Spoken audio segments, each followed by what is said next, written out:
So we're sitting here having a conversation about first thoughts. Okay. They just went. No. So anyway, most of my first thoughts would include my sister Julie, because it was just Julie and June all the time. And I can remember playing in the yard in Hammond, Indiana.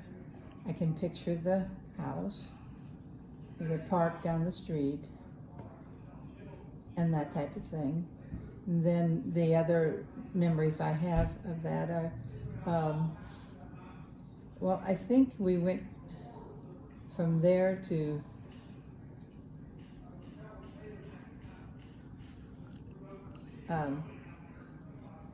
a place on Columbia Avenue, Calumet Avenue, and it was next to a butcher shop, and so there were all kinds of trucks coming in with, pigs screaming and and everything, and so that is quite set in my memory. That was a very interesting house. I remember that we had a swing set in the back, and Julie was pushing me on the swing, and I fell, and that's where I got the scar on my face here. And we had a very interesting time inside the house. I was going to tell you about what we called little people.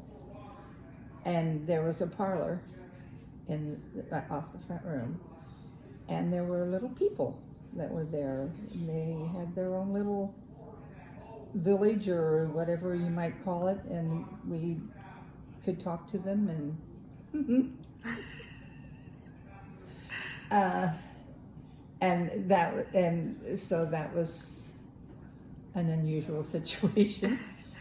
Along with that, it was Julie had a hard time. There was a witch in the house, and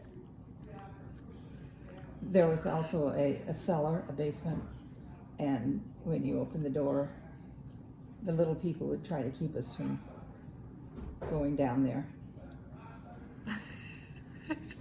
And one particular thing I can remember was my mom and dad were in bed, and I don't know whether it was a morning or evening or whatever, but they had the window open, and there was an owl, a screech owl out there, and and Julie thought she saw the witch in the kitchen and ran in and jumped on Dad, and he was and because the owl was screeching as well. It was an interesting house, and I've always we've been back by there. In fact, the other day I found an album of pictures of the cemeteries and the houses that we visited several years ago, which I'd love to go back and do that again. Mm. And if the house is still there. I don't know what made it that way, but it was that. And you never saw the little people other places? No, they were never. No, it was just there. And it was when I was probably 4 to 5 years old. Julie, because I think Julie started school there, and then from there we moved to. I don't know if it was directly from. Well, it had to be directly from that house, but my dad was transferred to Springfield, Illinois, and so we went to Springfield, Illinois. We lived not too far from the state capitol, and I have good memories, but nothing specific about Springfield. It was an unusual situation. We had an apartment, but I think we shared a bath with others. It was one of those boarding house type things. And if I'm not mistaken, I did go to kindergarten there in Springfield. and we've been back over there and tried to find the location of that, but I'm not sure we actually found the exact location. But I do have fond memories of Springfield because that's where Abraham Lincoln is buried, and where New Salem, where he had the store and walked back to pay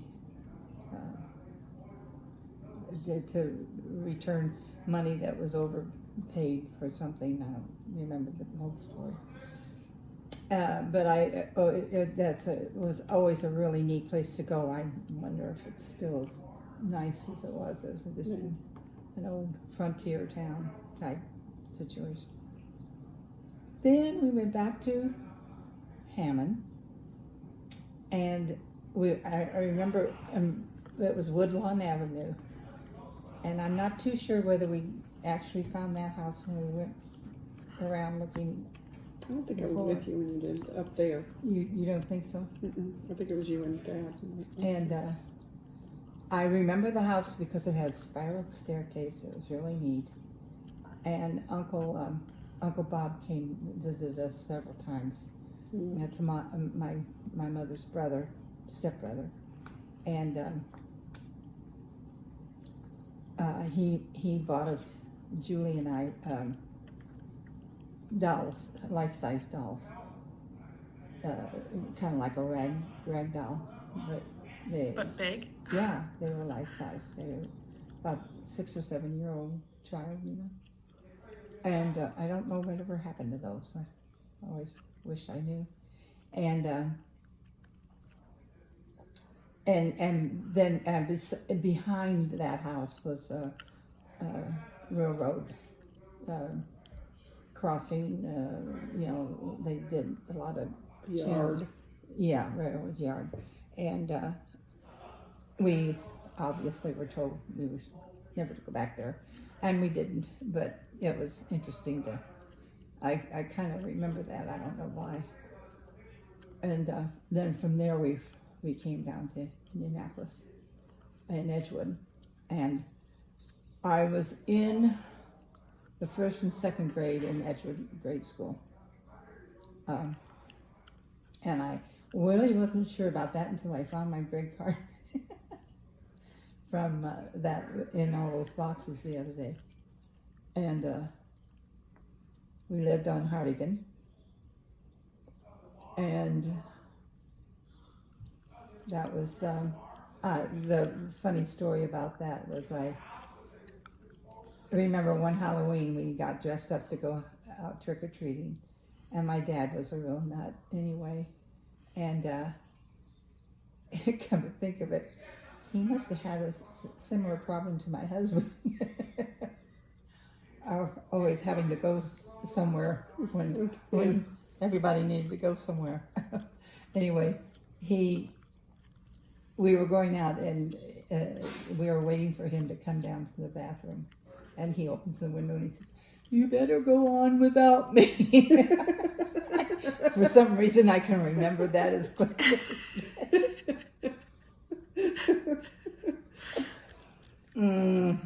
And did you live there all the rest?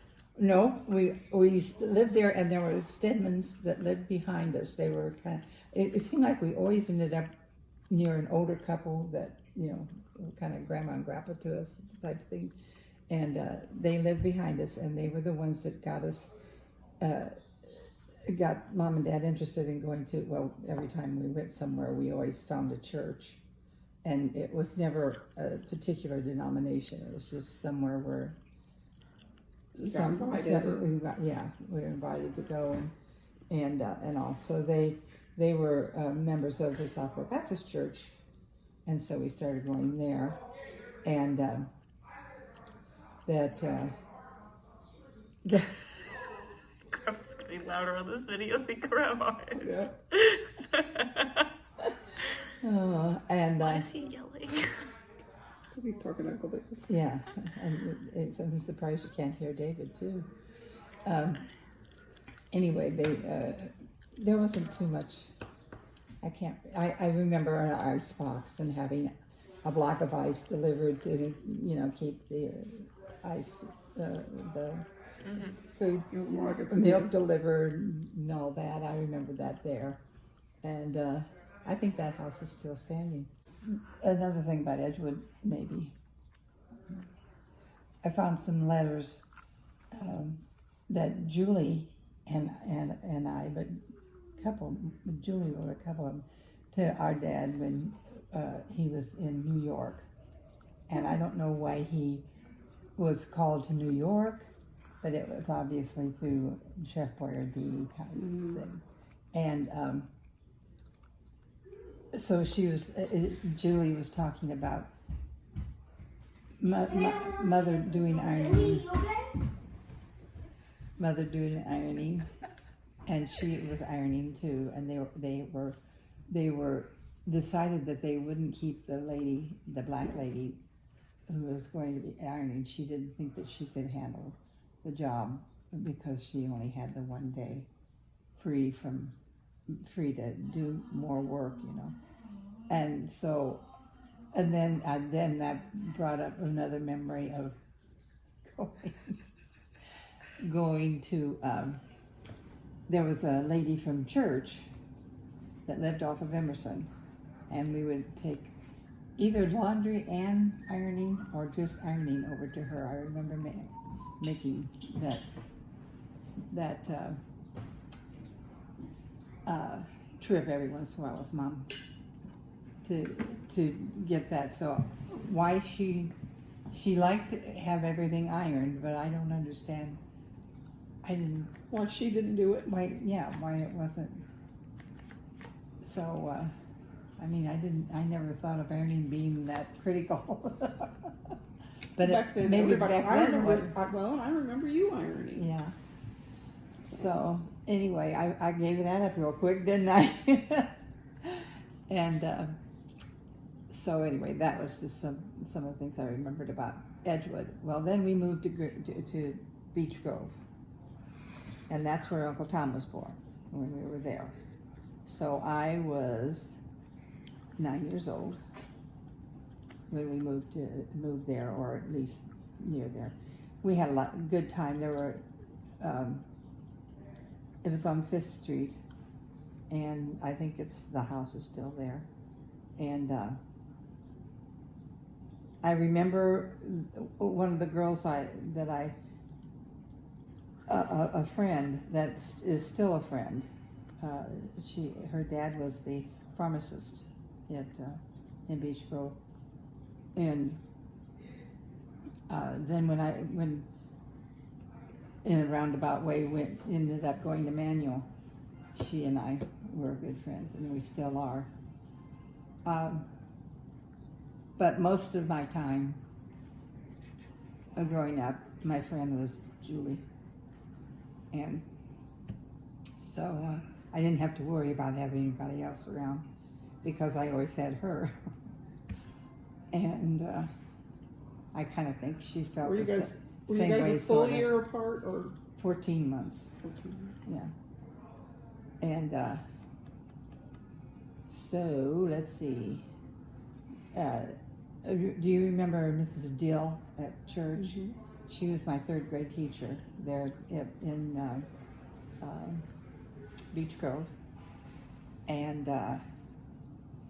then in the 4th grade we moved to Lawrence Avenue. So we kind of bounced around a little bit. I think I figured out at one time it ended up with 9 different elementary schools. But then Lawrence Avenue is where you stayed until That's you where we graduated. stayed until I graduated, yeah. And then when you graduated, did they moved back up to? They moved to Downers Grove. Well, yes, but it was after I graduated. I graduated from Manual, then I started at Indiana Central, and my first semester at home, and then Dad was transferred to Chicago, so I Moved into the dorm. moved into the dorm, and Nancy Nancy Day Joseph was my Mm-hmm. roommate, and